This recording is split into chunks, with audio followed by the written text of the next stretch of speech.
night they did.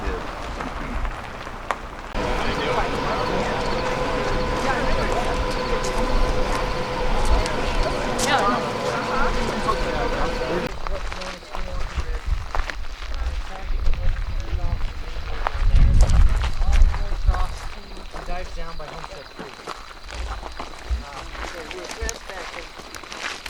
What's that? You have at least 10 bits of the gate. And then we all first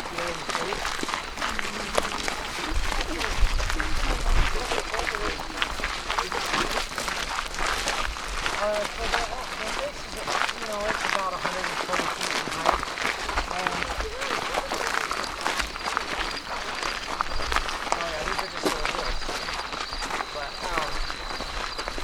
The actual elevation of the ranch is about 4,900 feet, so the top of the mesa is about 5,000.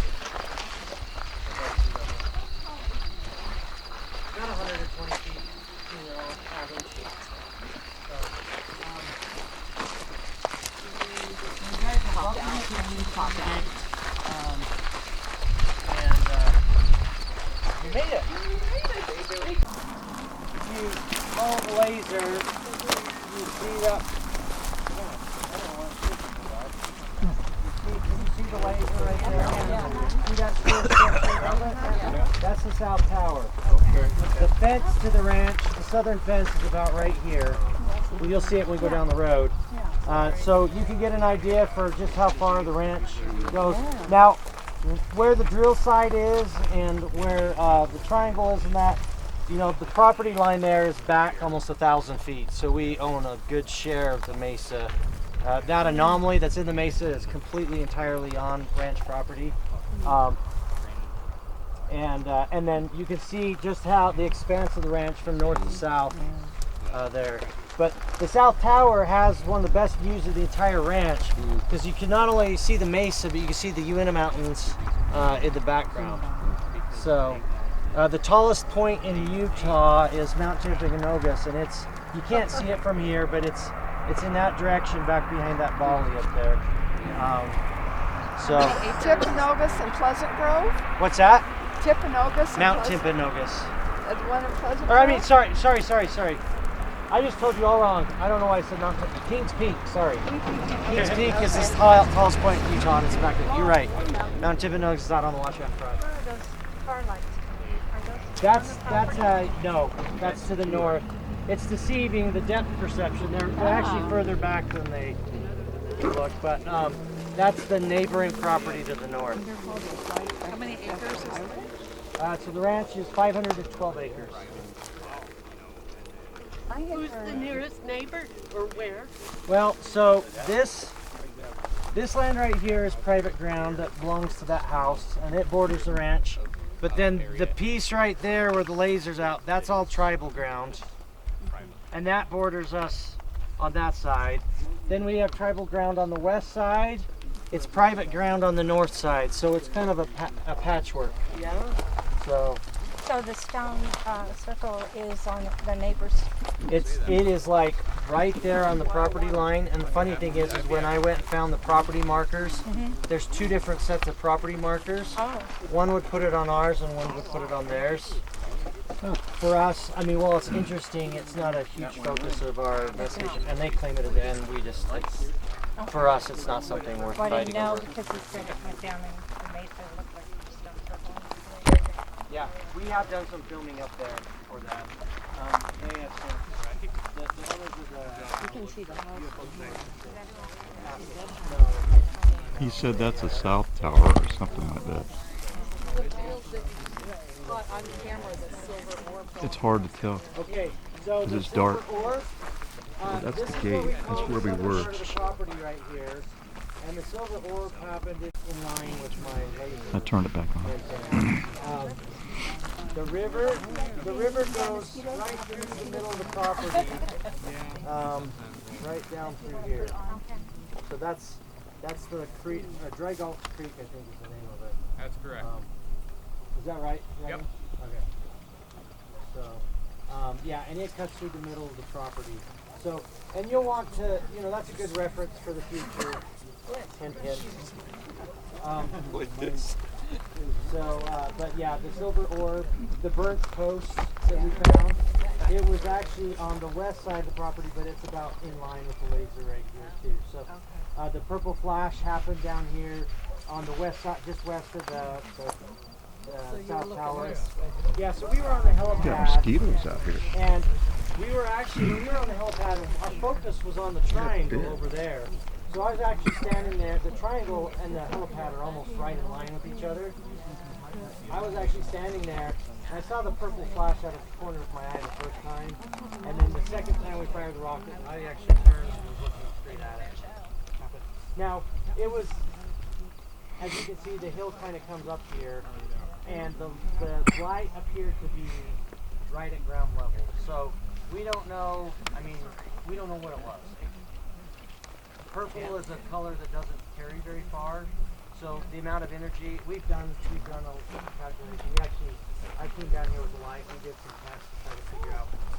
It would have to take a pretty bright purple light for us to be able to see it that brilliantly in a camera, or perhaps like a purple laser if we were looking for a mundane reason.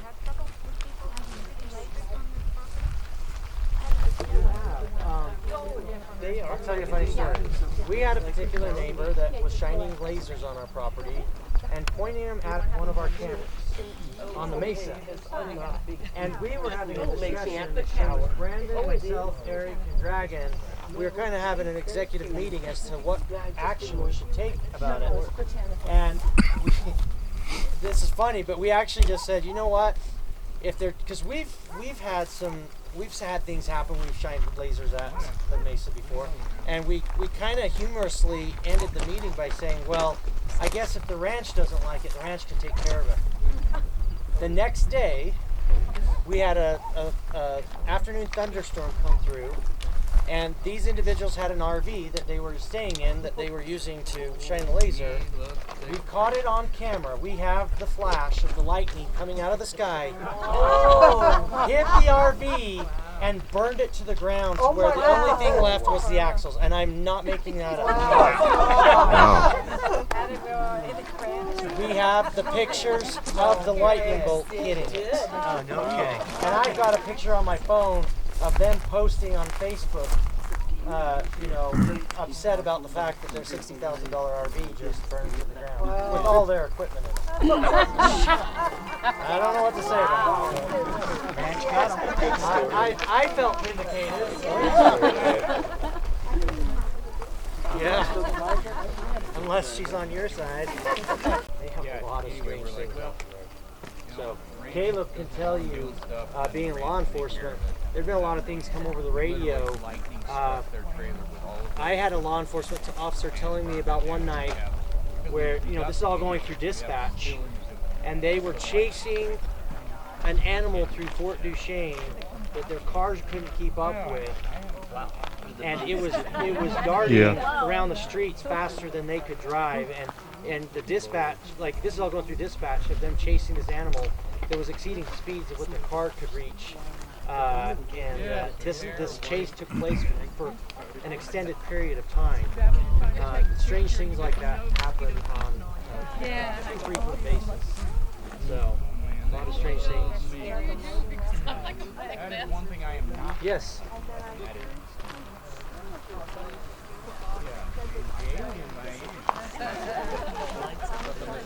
This road right here. So we thought that Eric was adamant that the mesa glowing was nothing more than the shadows of the headlights either coming down that straight road that we just traveled, or you just saw the hill that we came over, and when you go around this corner right here, the headlight goes there. So I actually spent several nights. I was on the phone with Eric, and we had the black Jeep, and we went and we equipped it with some of the brightest LED bar lights that we could find. And they're as brighter than anything that would ever be on a semi or any vehicle. And for several hours, I drove the roads while Eric watched the cameras, and we tried to replicate what we were seeing. We never got the light on the mesa to match up with what the headlights. The closest we got was when we were driving on that road and we came around the corner.